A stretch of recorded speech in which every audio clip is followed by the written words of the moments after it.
అందరికీ నమస్కారం. మనం మాట్లాడదాం. అంతకుముందు ఒక పాట చూడాలి మీరు. అందులో ఉండే సాహిత్యాన్ని అబ్జర్వ్ చేయండి. అప్పుడు దాని తర్వాత మనం మాట్లాడదాం.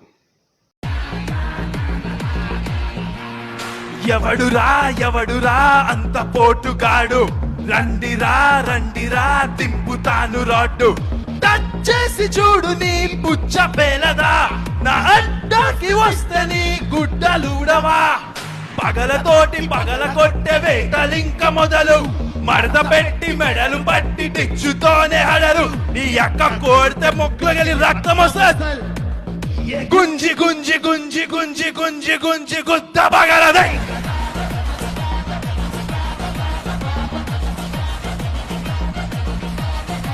అన్ని పట్టి పట్టి పట్టి పట్టి పట్టి పట్టి పట్ట పగలుదే.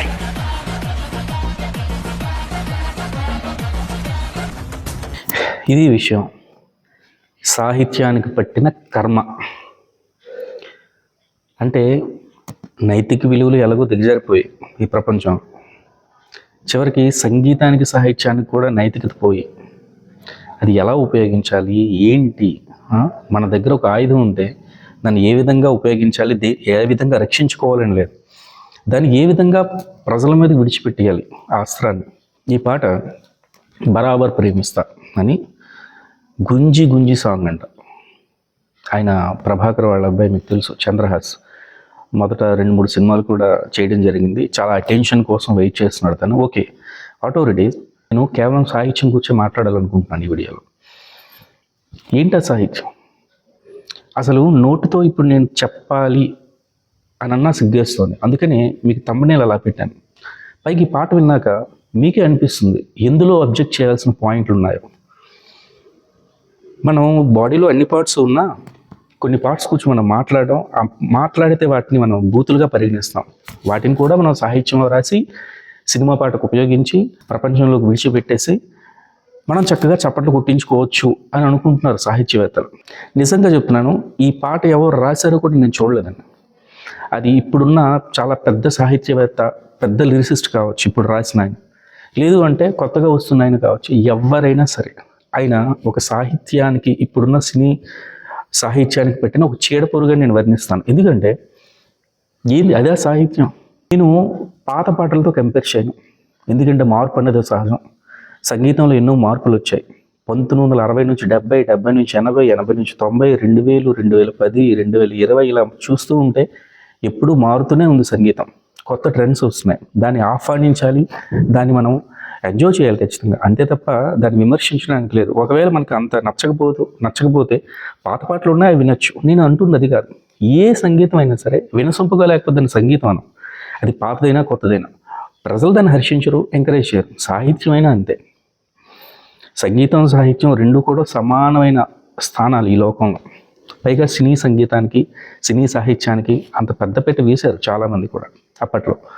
అయితే పాత తరంలో సాహిత్యం చూస్తే ఒక కవి ఎంత గొప్ప కవి, అతను ఎంత గొప్ప అయినా కావచ్చు, అతనికి ఎన్నో విషయాలు తెలిసి ఉండొచ్చు, కానీ ఈ పదం, ఈ సమాసం, ఈ సంధి లేదంటే ఈ వాక్యం నేను నిర్మాణం చేస్తే అది సినిమాలో పెడితే అది ప్రజలు హర్షిస్తారా?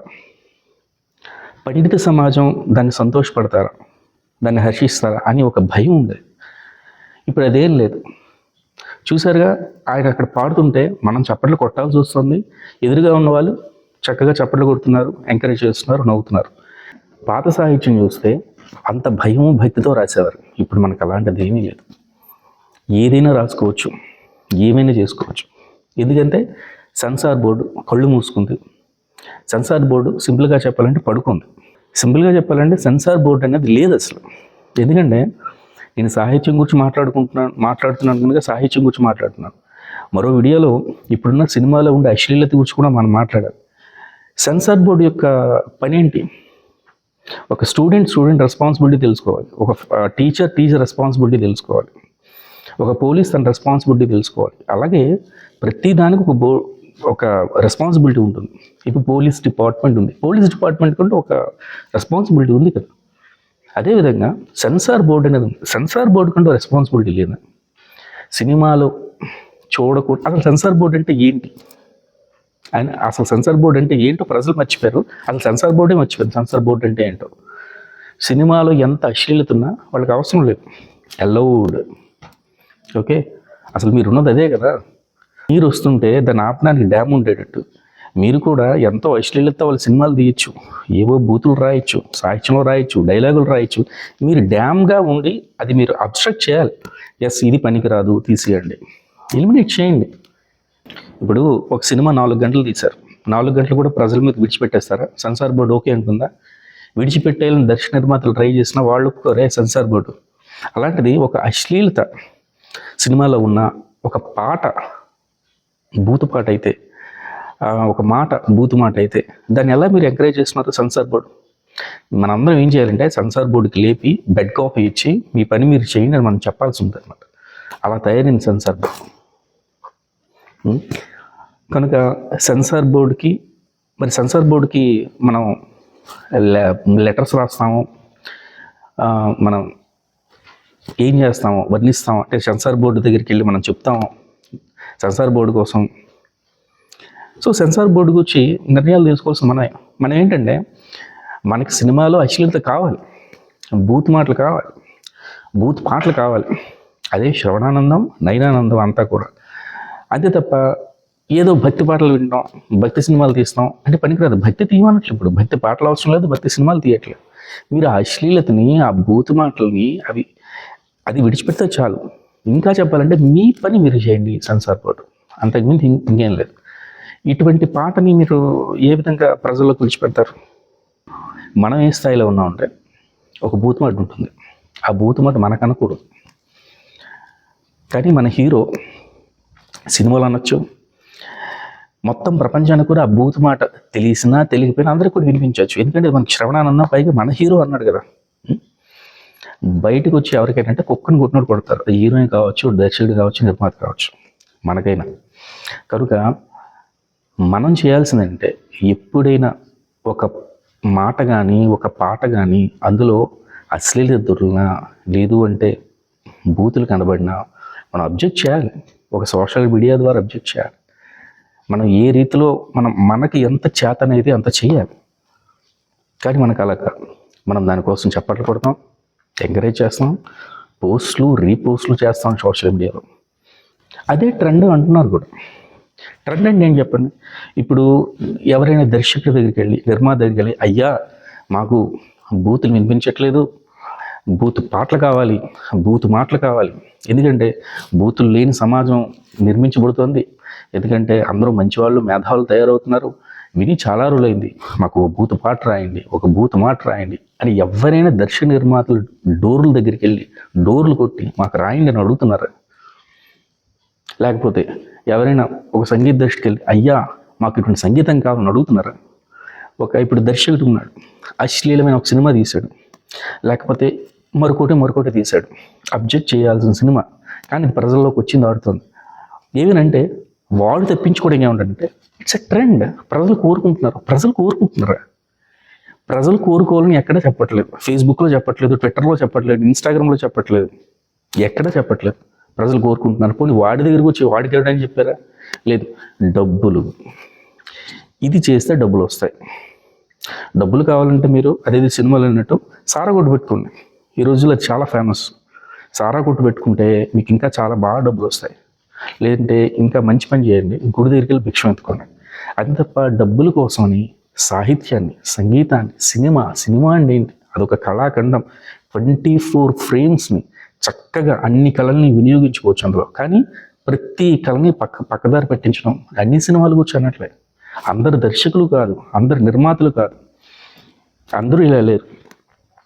మనకి చూస్తే గతంలో ఒకరా ఇద్దరా, ఆరుద్ర గారు, ఆత్రేయ గారు, సముద్రాలు గారు, వేటూరు గారు, శ్రీవెన్నెల గారు, ఇప్పుడున్న అనంత శ్రీరామ్ గారు, చంద్రబోస్ గారు ఎంత గొప్ప సాహిత్యాన్ని ఇచ్చారు. ఎన్ని పాటలు రాయలేదు వాళ్ళు. అసలు వాళ్ళు ఏ పాట రాయలేదో చెప్పండి, ఎటువంటి రకమైన పాట రాయలేదు. నవరసాలు ఉంటే నవరసాలు రాశారు, పరమ పాటలు రాశారు, శృంగారమైన పాటలు రాశారు, విరహం రాశారు. అసలు నవరసాలు ఎన్ని ఉన్నాయో అన్ని రసాలు, అన్ని పాటలు రాశారు.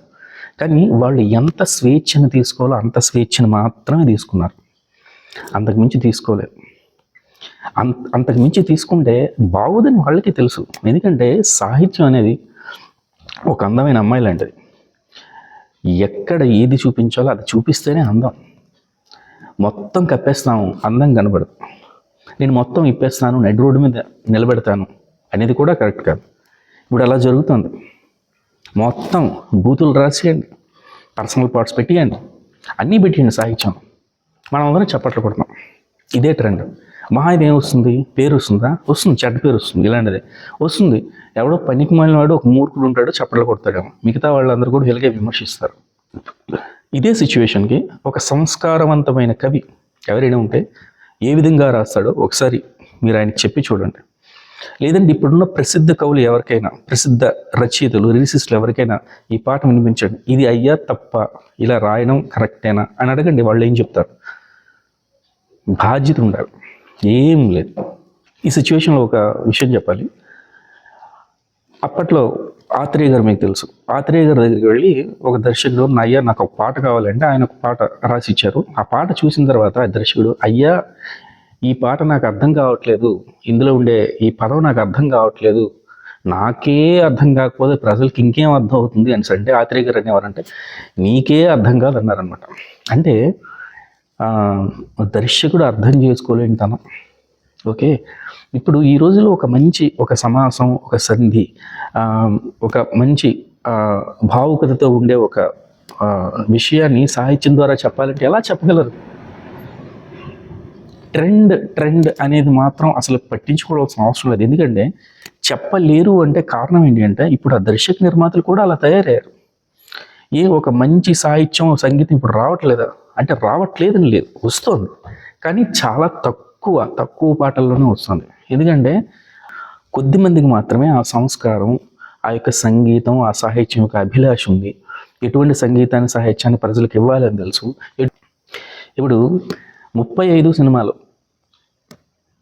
పూరునే గెలిచే పార్థవీపతి ఎంత చక్కనైన పాట అండి, ఎంత చక్కని సంగీతం, ఎంత ఫేమస్ అయింది ఆ సాంగ్. అందులో ఏం బూతు మాటలు ఉన్నాయి అసలు ఫేమస్ అయింది. ఇటువంటి పాటలు ఇప్పుడు విన్నారు కిందాక ఆ పాట ఎన్నాళ్ళు నిలిచిపోతుందో నేను చూస్తున్నాను. It's a challenge. వచ్చిందా నెక్స్ట్ రోజే నాకు తెలిసి లిరిక్స్ కూడా మార్చేస్తారు సినిమాలో కూడా. ఎందుకంటే ఎవరు హర్షించరు, వాళ్ళకే సిగ్గుపడుతుంది. ఓకే, వాళ్ళకు ఉండే కుసంస్కారం వల్ల అలా పెట్టారేమో, తర్వాత మార్చేస్తారు. దేనికైనా ఒక హద్దు, చెలియలి కట్ట అని అంటారే విశ్వనాథ్ సత్యనారాయణ గారు రాసినట్టు, దేనికైనా ఒకటి ఉంటుందండి హద్దు. ఆ పాటలో గుంజి గుంజి గుంజి గుంజి గు డాష్ పగలుదే అంతే. పూర్తిగా ఎందుకు రాయలేదు దే తర్వాత? మీకు ఒక బూత్ పాట ఇది రాస్తే దీనివల్ల నాకు డబ్బులు వస్తాయి, దీనివల్ల సినిమా ఆడుతుంది, నేను ఫేమస్ అవుతాను అని అనుకుంటే అదేని పూర్తిగా రాయాలి కదా. అంటే రేపొద్దు నేను చెప్తాడంటే అదే ఇంక వేరేది కాదు సార్, యాక్చువల్లీ నేను ఇంకేదో అనుకున్నాను, అది మీరు ఇలా అర్థం చేసుకున్నారు అని చెప్తాడు అనమాట కవర్ చేయడానికి. లేదు, రాస్తే మీరు ఫుల్గా రాయండి. రాస్తే మూర్ఖులు ఉన్నారు, వాళ్ళు ఎంజాయ్ చేస్తారు, కుసంస్కారాలు వాళ్ళు ఎంజాయ్ చేస్తారు, వాళ్ళు అబ్జెక్ట్ చేయరు, ఇంకెవరైనా ఉంటే అబ్జెక్ట్ చేస్తారు నచ్చిన వాళ్ళు. కానీ మీకు రాసిన దాని మీద మీకే నమ్మకం లేదు, పూర్తిగా రాయడానికి మీకే సిగ్గు అనిపిస్తుంది, అందుకే మీరు పూర్తిగా రాయలేదు. లేకపోతే ఎందుకు పూర్తిగా రాయరు మీరు? కామన్ సెన్స్ అనేది లేదు, పోయింది పూర్తిగా. సినిమాలో ఉన్న గొప్ప సాహిత్యం అంటే గూస్ బంప్స్ అంటారే, రోమాంచితం అయ్యే సాహిత్యం ఉంది మనకి. ఎన్నో కొన్ని వేల పాటలు ఉన్నాయి, ఏం తక్కువ. వాటినన్నిటినీ ఒక్క పాట చాలండి మనసు కరగడానికి. ఒక్క పాట మీరు వినండి, మీకు నచ్చిన పాటలు వినండి. ఇదే బూతు పాటల ఇవా? శృంగారం అయినప్పటికీ కూడా ఎంతో మృదు మధురంగా రాశారు.